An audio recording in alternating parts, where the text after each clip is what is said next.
Smith, 7 points and 13 assists away to become the second ever with 1,500 points, 850 assists, and 550 rebounds. That is certainly within his reach tonight. Here's Cox curling around for a deep two, and it gets the home roll.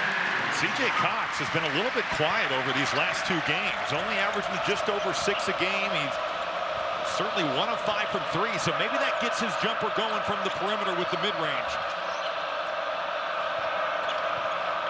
This offense very efficient against Indiana in the win the other night. This is Jalen Crocker-Johnson, who's 3, rebounded by Smith. I think Purdue is going to be content to let him pull that from 3 all he wants. 28% from 3 on the season.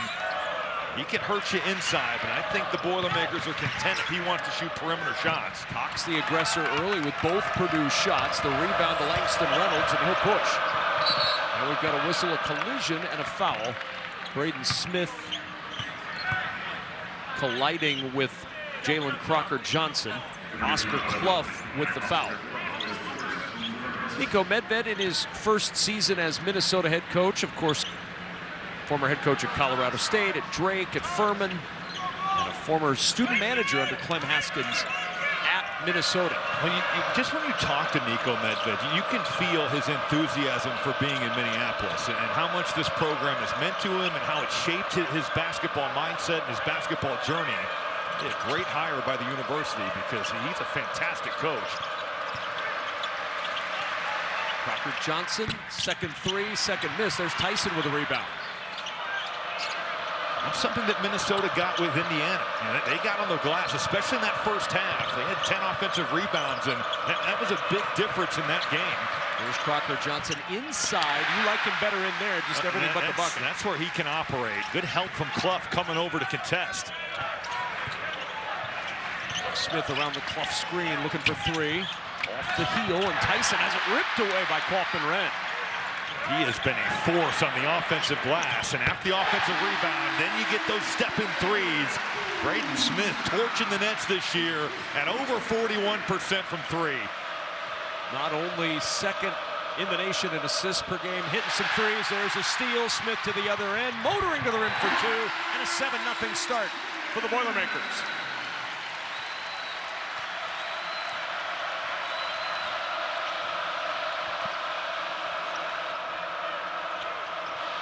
Isaac Asama trying to figure out some offense. Here's Tyson. How active has Braden Smith been? His active hands last year, the top 5 in steals in the Big Ten. Here's Tyson. And again, Crocker-Johnson for 3, and this time he hits with the shot clock winding down. Well, had to take it, obviously, with that shot clock at 1. And Purdue certainly willing to let him fire away from 3. He's averaging career highs in points, rebounds, and blocks. He's had a good start to the season. Came in with Niko Medved from Colorado State, and a foul on Cade Tyson, his first. Well, just to get a guy that understands what Niko Medved wants. He played in the NCAA tournament, was such a big part of that Colorado State team last year.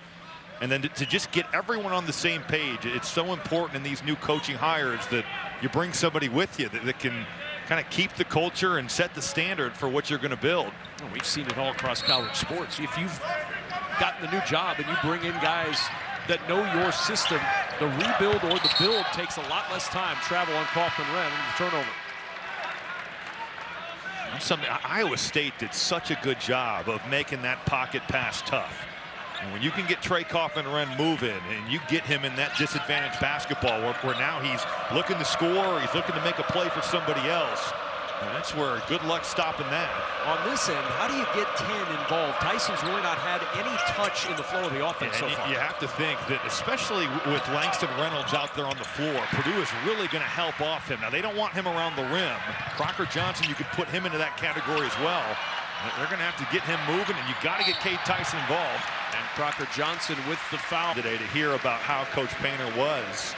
And as Andy's veteran report, maybe there were some non-rookie teams that he peeled the paint off of. That might have been some shoddy reporting. But you know what? The games are so fast and furious. You can't lose the game twice, right? Like it's move on. You got Minnesota. You focus on that. Gophers a 1-for-6 start to this one. Here's Cox, again aggressive. The jumper won't go, and the rebound ripped down from Minnesota. And quickly up the floor comes Langston Reynolds. He'll go end-to-end, and it's poke free. Like 91% of his shots on the year are at the basket. He is looking to get there. Active hands again, man. But you start rocking that ball, you make it available, and Braden Smith has been so active defensively to start this game. Here's Tyson, good position inside. Count the bucket. Last year at North Carolina, only averaged 2.6 points per game. Just could not really crack the rotation in any significant way. Which is kind of crazy, just because of you watch him play and the IQ that he plays with. It's kind of hard to believe that he wasn't able to get to the floor. Well, he's got the build, he's got the game. Yeah. We've seen it early. Well, and like family-wise, his brother plays for the Denver Nuggets. There's a lot to like about Cade Tyson. Three-point advantage for Purdue. Grayson Grove, this is a tough spot for him. 6'9" freshman, having to play against one of the bigger and more physical front courts in the country. Fletcher Loyer able to pull it away. Daniel Jacobson changing that shot of Cade Tyson on the baseline. Well, it's not a surprise to see that he's leading the Big Ten in block percentage. You know, certainly his minutes kind of hamper what his numbers will be from a blocks per game, but when he's on the floor, he is altering and blocking shots. Here's Kaufman-Renn against Crocker Johnson, who's already got one personal foul, and Kaufman-Renn goes right at him. I just don't think you can get your guys to understand how effective Trey Kaufman-Renn is at getting to his right hand until they get out there and see it in person. You can read it on the scouting report all you want, but he is so good at getting what he wants. Reynolds trying to get inside. That ball poked out of bounds. It'll stay with the Gophers with 17 to shoot. Coming up, the Hoops doubleheader continues when Wisconsin clashes with undefeated Nebraska next on the Big Ten Network and the Fox Sports app. Good ball game coming up between those two schools. How about the start Nebraska's gotten off to? But if they have ranked Mass last year, it's a very different story with Bryce Williams. That Nebraska team building on their crown championship and carrying it right into this season. Here's Grayson Grove, the three, way off the mark for Grove. That's his first three-point attempt of the season. On the other end, the quick three from Loyer won't go. There's Braden Smith again. Fletcher Loyer got off to that torrid start shooting the ball, but he's now 3 of his last 13 from 3. Through his first little slump of the season shooting it. There's Kaufman-Renn, backs out for 3, and the rebound to Reynolds. You can make that. He's only taken 2 on the year. Knocked down 1 of them. For Minnesota, though, 4 for 14 and 1 for 8 from 3. Got to figure out a way to find some of that range from the outside. They'll try here, the 3 up and off. Now 1 for 9 as Durkin misses. They got a great look. Cade Tyson set a heck of a flare screen. You want Bobby Durkin taking those types of shots. Meyer contested fadeaway 2. Clough is there. The follow-up and a foul on the floor. Omar Meyer kind of looking for his jumper here. He's 2 of his last 14 from the field. It's been much more effective on the season off the bounce compared to catch and shoot. He's had some good looks from the mid-range here, Kevin, and he hasn't been able to knock them down. No, that was an excellent look. Second foul on Grove, so a little foul trouble for a thin Minnesota team. You have to think these Purdue guards like playing with Oscar Clough, because he is going to set some screens that are bone-crushing on your defenders. Halfway through this first half. There's Clough. Working inside against Grove, who's already got 2 fouls, and Clough going to work against him, finds 2. It's not a fair weight class fight there. Grayson Grove weighs 220 pounds, Clough at 255, and you're hesitant to double because of the way Purdue shoots the basketball, but I think you've got to give the freshman at least a little bit of help. Bring some guys digging. It can't just be one-on-one. 8 points in the paint, and you're going to see more in this current lineup. They should go there every time if they're Purdue. Asama settled for that shot. The air ball caught by Meyer. Well, good defense on the ball, but also Meyer off it. He took away that Reynolds back cut. Good defense there for the Boilermakers. There's Loyer. That's a travel. Little indecision. He wanted to shoot the 3, and then it wasn't there. This is just the featherweight going up against the heavyweight. Grayson Grove, some time in the weight room, that will do him good. But it's like you give a little bit of a dig. It's got to be more there from Reynolds. But that's tough if you're guarding a guy like Fletcher Loyer out there. You don't want to give up a three. And that's not a fair fight down there inside. Hard to believe the state of Indiana would sanction a featherweight versus a heavyweight matchup. Yeah, we don't care. Our boxing commission is very lax. Yeah, apparently. 10 to shoot. Durkin on the drive, the drop, and the kick out onto the right wing for an open three, and it won't go. Well, Grove's got to put that up, though. I think he's got an opportunity to score that ball.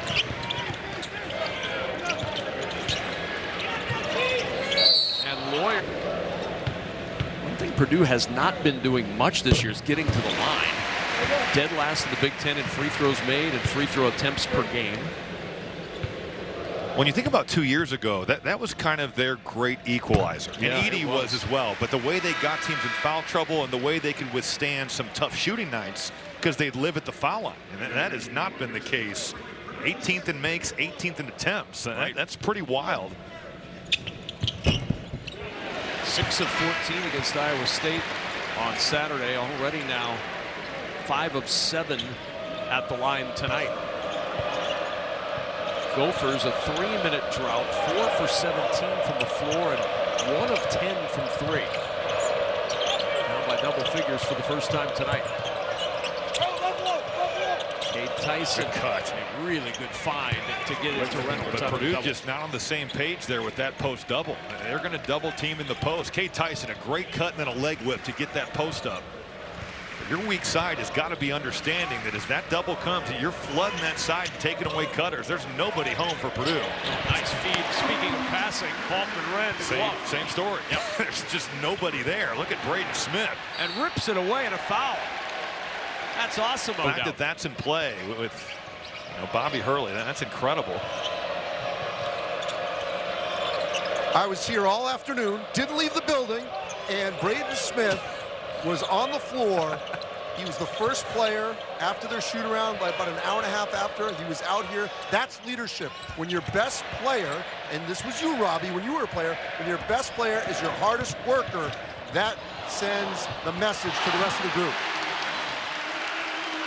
What a pass that was from Braden Smith.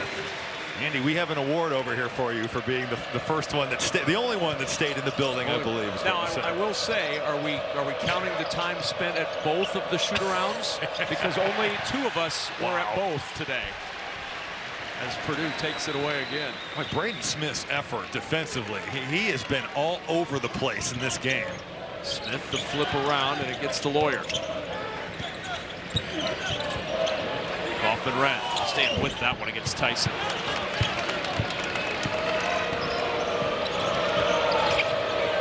Minnesota just ice cold. Where will the offense come from against this stifling Boilermaker defense? Reynolds is certainly a guy that can do this, and I like the fact you get the matchup with Jacob. And 1 of the first half for Minnesota. Honestly, if you told Nico Medved they were 1 for 10 from 3 and 5 of 18 from the floor, and they were down just 10 at Purdue, he'd probably feel pretty good about that. And lob to Jacobson, and he can't handle the pass. They're not exactly a team that shoots a ton of threes. No. They only attempt 21 a game. There's Crocker Johnson inside. Braden Smith. It's everywhere. Kind of feel like there's more than one number 3 on the floor. Smith to the end of the floor, and he's fouled by Asama. Had a couple of those upsets early in December. It's only happened 6 times in Matt Painter's career that they've started 2-0. But think about this: the December Big Ten games started in 2017, and during that time, only 2 times, 17 and 2022, did they go 2-0 in December. Now they still won the league in 19, 23, and 24. Still, it is rare for Purdue to go 2-0 in December. And the rebound ripped down by Asama. Good play to get his own back, and the 3 from Crocker Johnson will fall in the scramble. Minnesota gets the 3. Well, what an effort by Minnesota to get that ball back. There was nothing going on offensively. Purdue locking down on the defensive end, but you make an effort play on the glass, and now with Purdue a little bit out of sorts off the offensive rebound, you get a wide open one. Braden Smith on the drive. His dish deflected to Loyer. And Loyer feeling the contact from Lee, and maybe not even so subtly, blame you for Purdue starting at less than 2-0 over the years in Big Ten play. You know, I have called games that Purdue has won as well. Yes, you have. I don't know if the fans understand that. I don't know if Andy understands that, but that has actually happened. I believe you and I were on the call on the radio side when they made it to a Final Four. I think we were. Yes. Yes, and I was with you guys as well for the championship title game run. No, I think it's somewhat coincidence that Robbie has called these upsets in December, notably the Rutgers game, if I'm not mistaken. But it is kind of crazy. You want to bring them all up? It is crazy. You would assume they always start 2-0 because of their success in the Big Ten. That just hasn't been the case. If you want to beat Purdue, make sure Robbie's in the building. Inside and the cut to Durkin for 2. Get a drive on the baseline, and we talked a lot about Cade Tyson as a cutter, but Bobby Durkin a very good cutter as well. Both those guys just know how to play. Even points in the paint between Purdue and Minnesota. 12 of the 20 that Minnesota scored have been inside. And you mentioned it, it's not a big three-point shooting team, so that's not necessarily a surprising statistic. Here's Smith, 6 to shoot, dropping it off for Kaufman-Renn. Good touch from the free throw line. Pocket pass is so impressive. I mean, he is burning it to his right side and just throwing it right back across his body. We talked about it earlier in the game. When you can get Trey Kaufman-Renn in the short roll, good things are going to happen for Purdue's offense. What impresses me, Rob, is the amount of control he has on that pass. As Crocker Johnson hits again from 3. He's got all 3 of them. Yeah, they've been playing offense. And even though his percentage isn't good on the season at 28%, he's made a couple of them. He was a 35% three-point shooter last year at Colorado State. Purdue kind of daring him to beat him. And early on here, he has made him pay a couple times. C.J. Cox was aggressive early, drops it off underneath to Jacobson, and Jacobson just bigger than everybody, and Crocker Johnson with 2 fouls to boot. But not an easy catch there for Jacobson. And that bounce pass, those big guys want that thing thrown up. C.J. Cox, even though it was kind of a high bounce pass, that was not easy for the 7'4" Jacobson. There's Tyson. Held him in check tonight. Crocker Johnson, another 3. This time off, and Kaufman-Renn there to clean it up. You can see that Jacobson doesn't necessarily love guarding on the perimeter because he wants to block shots.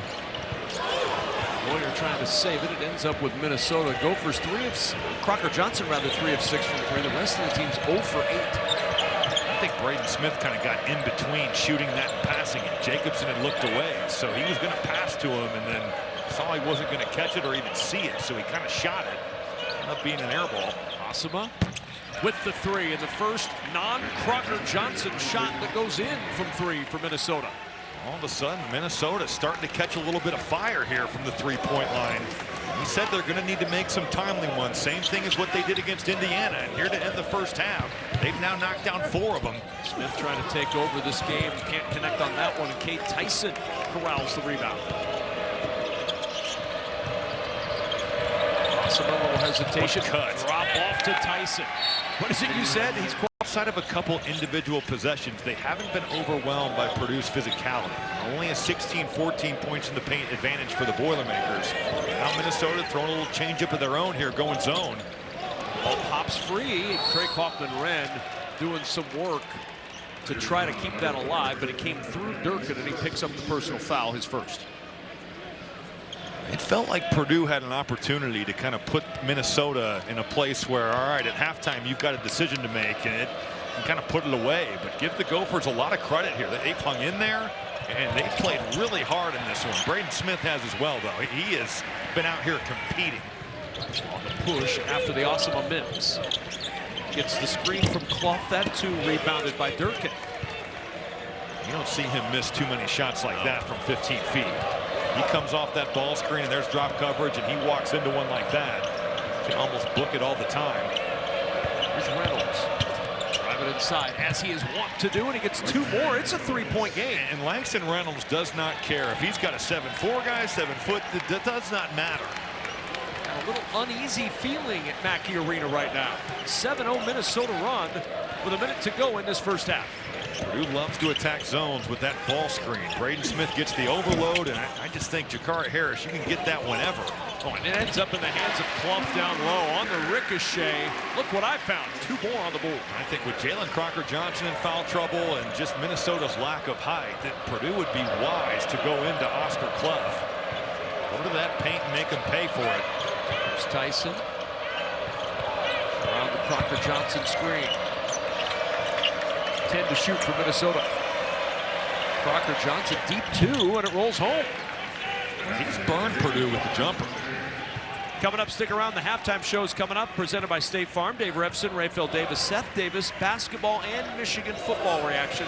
The latest on that coming up as the firing of Sharon Moore occurred earlier today.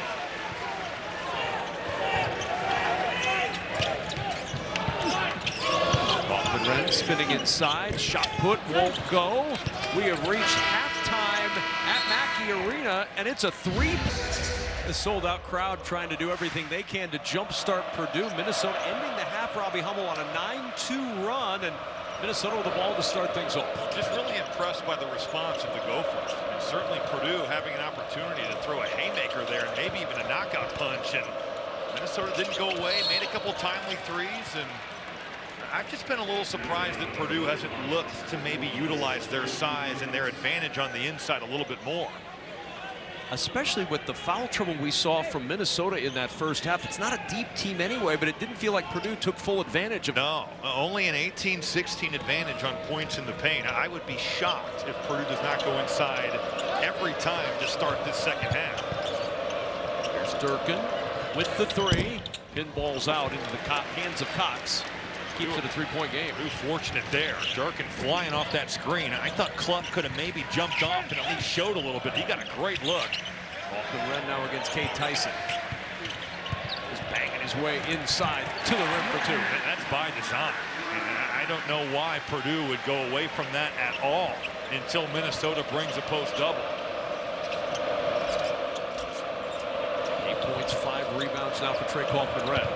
Reynolds on the spin inside. Good defense by Kaufman-Ren. Just walling up, not giving up an angle and making a smaller player score over the top of you. Loyer, good look in transition. His shot is just a little bit off right now. We've talked about it as we check in with Andy Katz. Well, exactly what Robbie said is what Nico told me when he was really impressed with the way his team withstood that first punch, where they just got sort of knocked to the floor and came right back up. They were really impressed, or Nico was really impressed, in the ability for Minnesota to stay with it, get good shots. He's very pleased with the shot selection thus far, and really the way they've been defending it. There is some concern, of course, with 2 fouls with Asuma, Crocker-Johnson, and Reynolds. They're just going to have to manage that throughout the course of the second half. All right, Andy, thanks so much. What have we seen from Purdue to start the second half? Back-to-back feeds to their big man. 2 easy buckets a result. Clough now into doubles with 10. 7 to shoot. Tyson against Cox, and a foul. Reaching in, C.J. Cox picks up the personal, his second. He gets a little handsy there with the reach, especially when you know that Clough is coming to double on the backside there. He's coming on the baseline side. Shot clock winding down, and kind of bail out Minnesota on that possession. See if the Gophers can cash in here. Down by 7 after back-to-back big men. Put it in on the other end for Purdue. 4 to shoot. Durkin against Cox. And Kaufman-Ren the rebound. You want Bobby Durkin putting it on the floor. He is out there to shoot threes. Can really cut off the ball, but when he's off the bounce, that's exactly what Purdue wants. Smith for 3. Go inside, open up the outside, and open up a 10-point lead.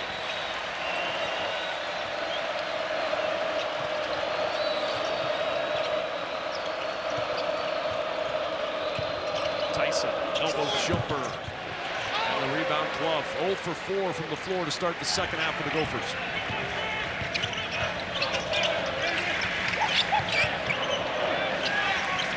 Cox. That 3 will drop. Minnesota withstood 1 punch. Purdue had another one, and a 10-0 run forces the timeout. I don't know. We got to fact check him over there. What a start to the second half for the Boilermakers. 4 for 5 from the floor with 4 different players making a field goal to start this second half. and their largest lead of the night at 13. Well, how about C.J. Cox there off the ball, takes away the Cade Tyson cut, and then Braden Smith another steal. Here's Loyer on the run. Count the bucket and the foul. He's played so hard on the defensive end of the floor. And good for Fletcher Loyer to see something go down. And an offensive rebound. Kaufman-Renn. Here's Lawyer's three. It's good.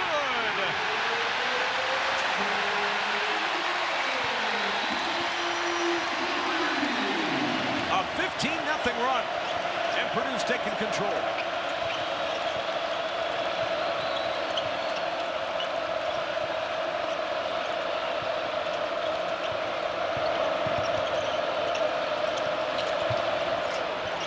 Three off for Crocker-Johnson. Rebound, Kaufman-Renn rips it away from Osama. There's a different feel for Purdue on the defensive end of the floor here in this second half. Just a much greater sense of urgency. And Loyer through traffic, foul by Osama. That's his second. Now this team is so good at home in conference play. Since 2016, 75-12 in conference. We're not talking, usually those are numbers associated with non-conference games. But you combine the teams they've had plus the environment, and that's where you get that percentage. What a math problem That was really good. Thank you. Yeah. I was told there'd be no math. That's right. But Clough inside with another easy two, and it is all of a sudden a 20-point game and a 17-0 start to the second half. You think the message at half for Purdue was to hammer it inside? Because they certainly have done just that. Mixed in some three-point shooting off some great looks, and their offense all of a sudden rolling. Minnesota still looking for their first points out of the locker room. Reynolds bumped on from Gene Cady. 33 wins to his head coach for Purdue's all-time winningest coach. Well, just you look at that graphic. How many good coaches are there? Everybody's a good coach in the Big Ten. Right? It's really awesome when you look across the league at the talent that we have at molding these young basketball minds. And how cool is it that we get to go watch their practices and talk to these guys and learn about basketball? How about Braden Smith? He has been all over the floor. That's a shot clock violation. No, he lost a highlight there. He had the freedom of the whistle. That's what he had right there. What a block. Defensively, he has been tremendous tonight. But then look at this. Oh! But it didn't happen. So he did not miss the dunk. There's Loyer, a little confidence, a little pep in his step now after a couple went in, and a good feed down low to Daniel Jacobson. Well, a great decision, right? Because he's such a weapon shooting the ball. You've got two Gopher defenders jumping out at him. And after you've now made a couple, the team's going to start guarding you different. You're going through a slump. They obviously respect his ability to shoot. But after he's made a couple now, it's a different animal. That's making the right read. Smith again. Jacobson doing some work in the block. He gets the feed. Double shows. Back out to Cox for three. Kaufman-Renn, another offensive rebound. The putback won't go, but Jacobson there to clean it up. And this is what you feared if you were a Gopher fan or even on the Gopher coaching staff, was that Purdue could just overwhelm you with their size, their physicality, and their offensive rebounding. Still looking for points to get on the board in the second half. They'll try from the corner, and that three will not go. And Braden Smith boxing out Bobby Durkin to get the rebound. Here's Loyer off the shot fake, driving it inside and out of bounds. No whistle, and Matt Painter can't believe it.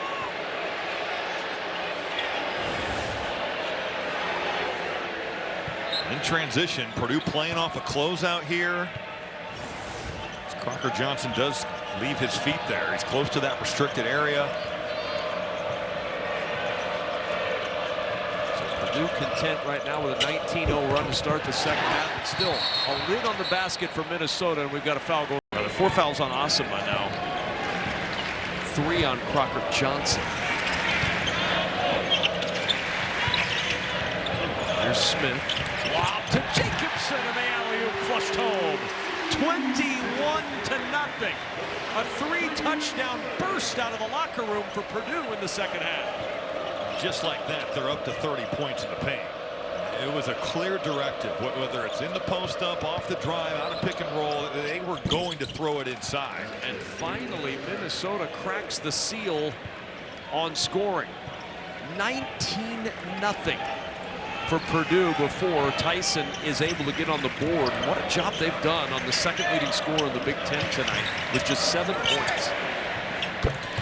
Trey Kaufman-Renn.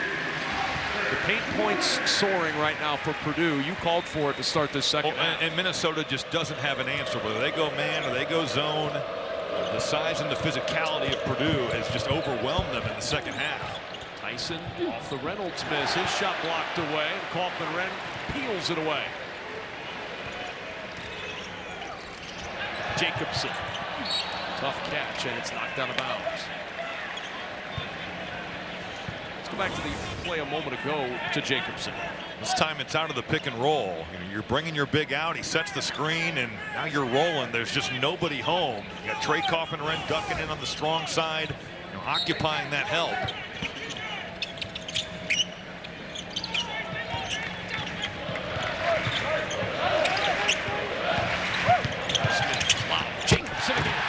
Same exact play. I mean, you've got Kaufman-Renn. He's ducking in. He's occupying defenders. And with Jacobson's size advantage, it's just throw it up there and let him go get it.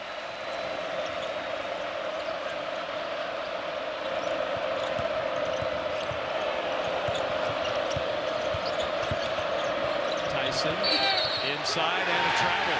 Kaufman-Renn. Good post defense again. Back we go to Andy Katz.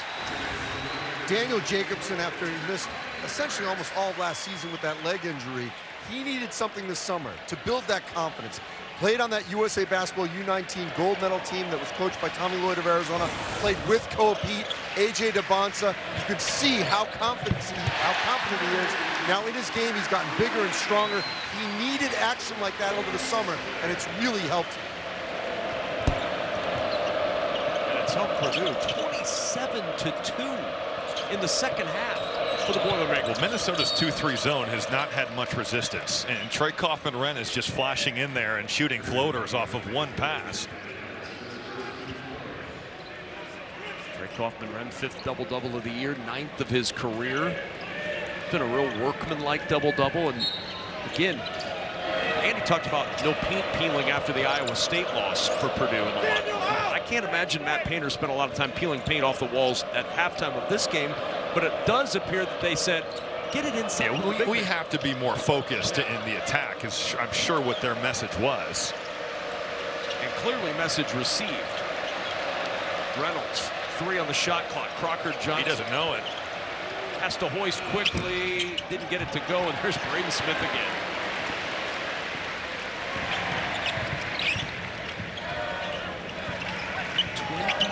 (27-2) in the second half for Purdue.